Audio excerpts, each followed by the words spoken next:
what do you say to people that say, your opinion is your opinion, and I believe this, that dairy and meat are... See, there should be no room for beliefs. There should be no room for opinions. Look, we're not talking about your favorite brand of toothpaste.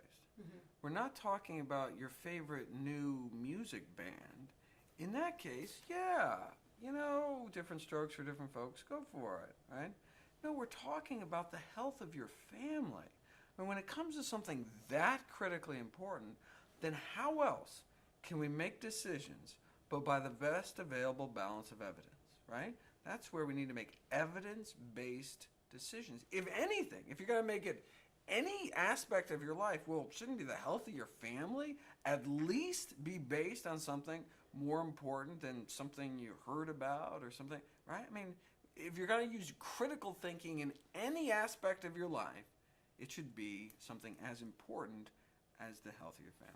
But it's hard for us because we go to fitness conferences that are sponsored by the dairy industry and the meat industry, and so we are promoting wellness. We're promoting behavioral change, nutritional support, and the right amount of exercise at the right time. That's our whole message. And Great. yet you go into a fitness conference and they're sponsored by Cheerios and the milk industry, and so we're just and Bruce at sometimes he's not asked to present because of his strong views of plant-based eating.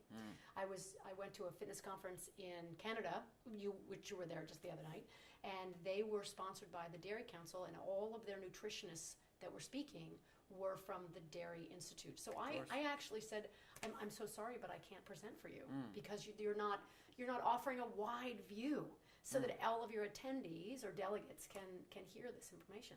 So I hear you. And it's not necessarily a wide view. It's not like, there's this kind of a false equivalency. It's like, well, let's hear the people who think it's good versus the people who think it's bad. The science is the science. What you want is people that are objective, that are independent, that'll actually not just talk about the science, but actually show you the science. Here's the primary literature, right? If you look at my videos on nutritionfacts.org, it's not me, what I think. Right. I'm not even there at all. I'm just here's the study. Here's the chart. Here's the quote. Here's the original paper. Here's the links to all the full. You can download them yourself. Make sure that I didn't take something out of context. It's like, here's the science, right? There's no question. And you've done it so we don't have to. That's right. Yeah, That's right. absolutely. That's what we love it so much, because it is evidence-based research, and we try so hard to get that across. But in our industry, it is very much a monofocus on physique and also bodybuilding, and that's another question we get about, well, what about getting enough protein that will develop more muscle definition? And so that's a question that we have as well, too. So what do you say to people that come in and they want to just bulk up? Well, so for physique's muscle definition, it's about bulking up while losing body fat. And so plant-based diets are perfect for that. You get all the protein you need, right? You only need 0.8 grams per healthy kilogram body weight. That's simple to do. And it's a matter of, it takes a lot of training, it takes a lot of work.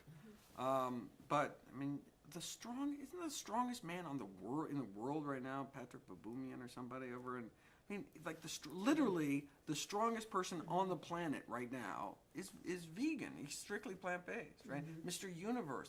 These are massive. Now, I don't think that's necessarily healthy, but you can get as much protein as you want. You build as much muscle as you want.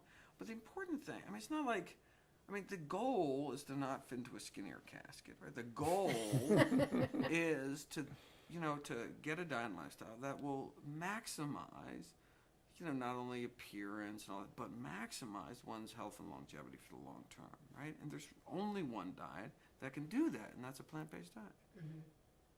And Bruce, what do you say? You say that the whole food plant-based diet is the only diet that's been scientifically proven to reverse heart disease and reverse cancer. Yeah. And then Bruce puts his arms up and says, "That's it. My lecture's over." That's sort of that's it. So, but along those lines, on your website, you've done several releases now regarding vinegar, which we found really, really interesting. Oh, isn't that neat? That's one of the things that really changed my diet. I just had no idea. Really? So you're just sort of incorporating more vinegar? Oh yeah. My God, you look. I got like 5 different types. I keep trying. I want to find one that so it's like a new thing to me. Now people have been using vinegar forever, but I mean, I just had no idea the science. And so I've changed a lot. I mean, I always change. I mean, I try to do what the science says. The science says one thing, Yeah. I'm doing the 2 tablespoons a day in my water. It's, Cool. In water, right? It's gross, but Oh, I'm doing it. well, I mean, the problem is if it's gross, you'll do it for a little while. Yeah. But you gotta figure out But how to- but you got to find a way to incorporate it so Yeah. they enjoy it. Otherwise, it's just not going to be sustainable in the long term. I mean, you could suck down anything like really bad and make a face, and that'll work for a little while. But make it sustainable. And so, like, I just sprinkle it on food, like whatever I'm eating. And there's all sorts of flavored vinegars like pomegranate vinegar and fig vinegar and black currant vinegar and mango vinegar and all these crazy balsamic vinegar, smoky balsamic vinegars that just add so much flavor. It's like, wait a second, it tastes better and it's healthier? That's what plant-based living is all about. Yeah, we learned that from Ann Esselstyn. Oh, When we were at the McDougal. Oh, yeah. That's what she said. She said, spend money on balsamic vinegar. Oh, great. So we went home and we threw away our Kirkland and we went and got...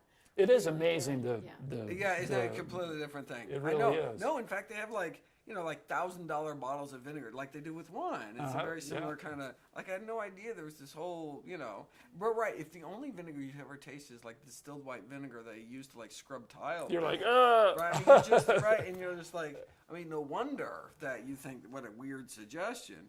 But no, there's all sorts of really cool. No, so this is a whole new field for me.